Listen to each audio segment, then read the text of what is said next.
जब अपने परिवार के लोगों पर, खुद पर कोई विपदा या कोई संकट आता है ना, कोई परेशानी आती है, तो कई बार ना चाहते हुए भी कुछ ऐसे रास्तों पर चलने को मजबूर हो जाते हैं जिनके बारे में उस समय तो हमें ज़्यादा अंदाज़ा नहीं होता, लेकिन बाद में उसका परिणाम सामने आ ही जाता है।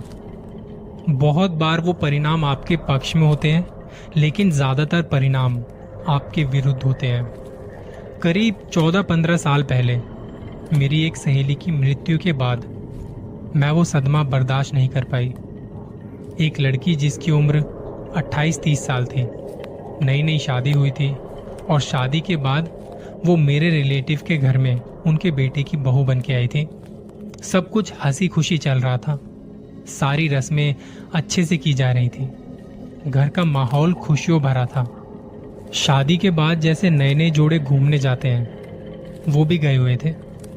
घूम फिर के और कुछ खास पल साथ बिता के जब घर आए तो एक दिन दुल्हन के घर से फोन आता है।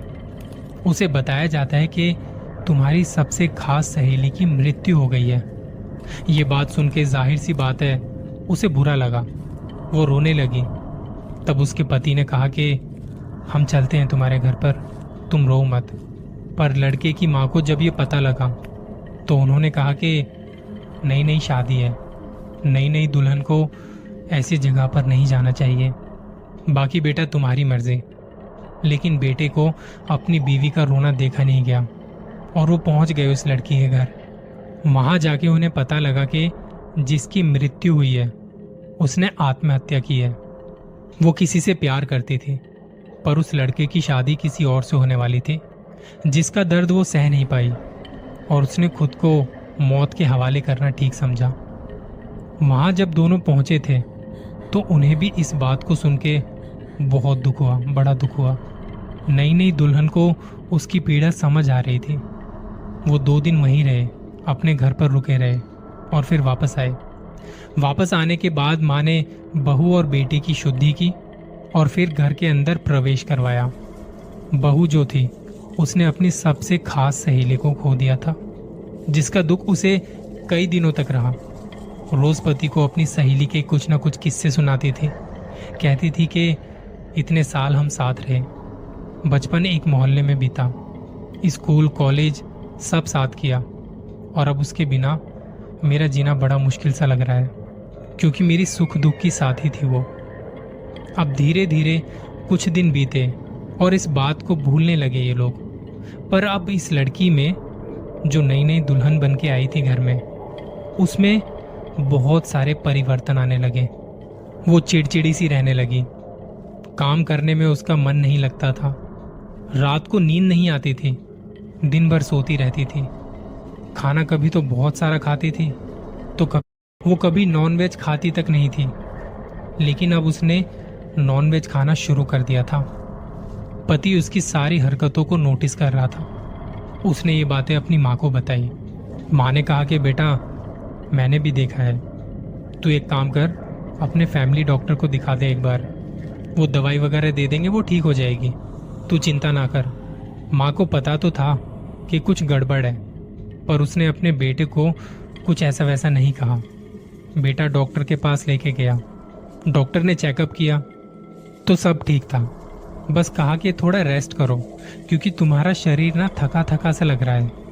कुछ दवाइयाँ लिखी और वो वापस घर आ गए। जैसे जैसे डॉक्टर ने कहा था उन्होंने दवाइयाँ लेना शुरू किया। दिन में तो दवाई लेने में कोई दिक्कत नहीं होती थी, लेकिन रात को जब वो दवाई लेती तो उसे उल्टी हो जाती और उसके बाद वो बस बेड पर पड़ी रहती, आंखें खोले हुए चीज़ों को देखती रहती, एकदम चुपचाप, एकदम शांत। उसका पति ये सब देख के बहुत परेशान सा रहने लगा। कुछ दिनों की ऑफिस से छुट्टी लेके उसने सोचा कि घर पर उसके साथ रहेगा। उसके साथ रहना ठीक समझा। वो उसकी देखभाल करता, खाना खिलाता था उसे, बहुत सारी उससे बातें करता था, लेकिन रात को वो अजीब सी हो जाती थी। एक दिन लड़के की माँ ने सोचा कि अपने घर के पास वाले पंडित जी के पास जाएंगी और बहू के बारे में कुछ उपाय पूछ के आएंगी। वो गई पंडित जी से मिलने और उन्हें बताया सब कुछ जो हो रहा था। पंडित जी ने सारी बात सुनी और थोड़ी देर बाद उन्हें बताया, बहू पर उसकी सहेली का साया है। ये बात सुनते ही माँ की हालत खराब हो गई, क्योंकि अब तक उसे लग रहा था कि उसकी तबीयत मौसम के बदलाव से गड़बड़ हुई है। और अब पंडित जी की बात सुन के उन्हें समझ आया कि जिस दिन उसकी सहेली की मौत हुई थी और जब दोनों वहां गए थे, उसके बाद से उसके शरीर में बदलाव आए हैं। पंडित जी ने कुछ उपाय बताए और वो वापस घर आ गई। रात हुई और खाना पीना खा के सब सोने चले गए अपने कमरों में। रात के तकरीबन 2:30 बजे के आसपास जब माँ पानी पीने उठी और अपने कमरे का दरवाजा खोला तो देखा कि बहू बरामदे में टहल रही है। ये देख के माँ पीछे हो गई, दरवाजा वापस से बंद किया और पसीना पसीना हो गई थी। सोच ही रही थी कि इस वक्त बहू क्यों टहल रही है। माँ ने अपना फोन उठाया और बेटे को फोन लगाया। बेटे ने थोड़ी देर में माँ का फोन उठाया, कहा कि माँ क्या हुआ, इस वक्त फोन कर रही हो? तो माँ ने बताया कि बेटा मैं अभी पानी पीने उठी थी तो देखा कि बहू बरामदे में टहल रही है। ये कोई टाइम है टहलने का? बेटे ने कहा, क्या हुआ माँ, तुम्हारा वहम होगा, वो तो सो रही है मेरे साथ में ही। बेटे की बात सुन के माँ की सांसें चढ़ने लगी और उन्होंने दरवाजा दोबारा से खोल के देखा तो बरामदे में अब कोई नहीं था। अब माँ की प्यास वैसे ही बुझ चुकी थी और नींद भी आने का नाम नहीं ले रही थी। अगले दिन माँ ने अपने पति को और अपने बेटे को सारी बात बताई। दोनों ने कहा कि कोई बुरा सपना देखा होगा और इस बात को टाल दिया, पर माँ के दिमाग में ये बात शायद साफ थी कि उन्होंने बहू को ही देखा था और पंडित जी ने भी कहा था कि उसके ऊपर कोई साया है। दिन भर का काम निपटाने के बाद रात हुई। सबने साथ बैठ के खाना खाया और माँ की नजर बार बार बहू पर जा रही थी। वो एकदम नॉर्मल लग रही थी, कोई अजीब बात नहीं थी। खाना खा के और थोड़ी देर बातें करने के बाद सब अपने अपने कमरों में सोने चले गए। माँ ने एक बार कमरे में जाने से पहले पलट के बहू की तरफ देखा तो देखा कि बहू उन्हीं की तरफ देख रही है और हंस रही है बड़ी अजीब तरह से। माँ ने खुद को जगाया और अपने कमरे में चली गई। आधी रात के वक्त जब बहू बेटे सो रहे थे तो माँ को बेचैनी सी होने लगी।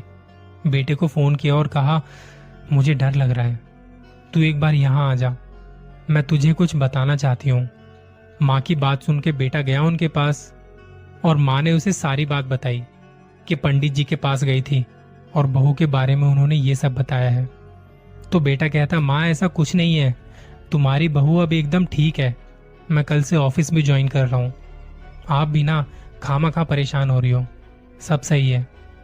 बेटा माँ को सुलाकर अपने कमरे में वापस आया और देखा तो उसकी बीवी बेड पर नहीं थी। उसने आवाज दी, बाथरूम से पानी की आवाज आ रही थी। उसे लगा कि शायद वहीं होगी। थोड़ी देर इंतजार करने के बाद उसने दरवाजा बजाया, पर अंदर से कोई रिप्लाई नहीं आया। उसने थोड़ा धक्का मारा तो दरवाजा खुद खुल गया, पर अंदर कोई नहीं था। उसने पूरा कमरा छान मारा पर वहां कोई नहीं था। वो आवाज देता हुआ बाहर आया। उसने किचन में देखा, बालकोनी में देखा, उसे वो नजर नहीं आई। बस अब डाइनिंग हॉल बचा था। जब वहां गया और जो उसने देखा वो नजारा कुछ और ही था। खाने के टेबल पर उसकी बीवी खड़ी होके बाल खोल के गोल गोल घूम रही थी। जैसे ही उसका नाम पुकारा वो रुक गई और कुछ गुनगुनाने लगी। वहां की लाइट जलाते ही वो टेबल पर गिर गई। बेटे की आवाज सुन के मम्मी पापा भी आ गए थे। उन्होंने भी देखा और पूछा कि क्या हुआ बेटा, ये सब क्या है। सबसे पहले उसे बेड पर लिटाया, वो बेहोश थी। बेटे ने अपनी मम्मी पापा को सारी बात बताई। माँ ने कहा कि बेटा मैंने तो पहले ही कहा था कि बहू पर कुछ है, कुछ साया है। पंडित जी ने भी यही कहा था। जैसे तैसे रात निकली और अगले दिन देखा तो बहू का शरीर नीला पड़ चुका है। उसकी बॉडी पर नीले नीले रंग के निशान बने हुए थे, जैसे किसी ने उसको बहुत चोट पहुंचाई हो। माँ ने अब पंडित जी को घर पर ही बुला लिया और पंडित जी ने सब कुछ देख दाख के कहा, बहू को बचाना मुश्किल है, इसे किसी तांत्रिक को दिखाओ, वही कुछ कर सकते हैं। मेरे कुछ दायरे हैं, मैं उसके आगे कुछ करूंगा तो वो उपाय उल्टे भी हो सकते हैं, कहीं बहू को नुकसान ना हो जाए। पंडित जी ने अपनी जानकारी में जो तांत्रिक थे उनका पता बताया और उन्हें जाके वहां सारी बात बताई। वो उनके साथ वापस घर आए। उन्होंने बहू की हालत देखते ही कहा, इसके पीछे इसकी सहेली पड़ी हुई है, वो इसे अपने साथ ले जाके ही रहेगी।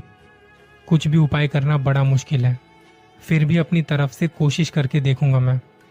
अब घर वालों के चक्कर कभी डॉक्टर के यहाँ लगते तो कभी तांत्रिक के यहाँ। डॉक्टर कहते कि रिपोर्ट नॉर्मल है और तांत्रिक कुछ और ही बताते थे। दिन बीतते गए और बहू कमजोर पड़ती गई। कोई भी उपाय काम नहीं कर रहा था।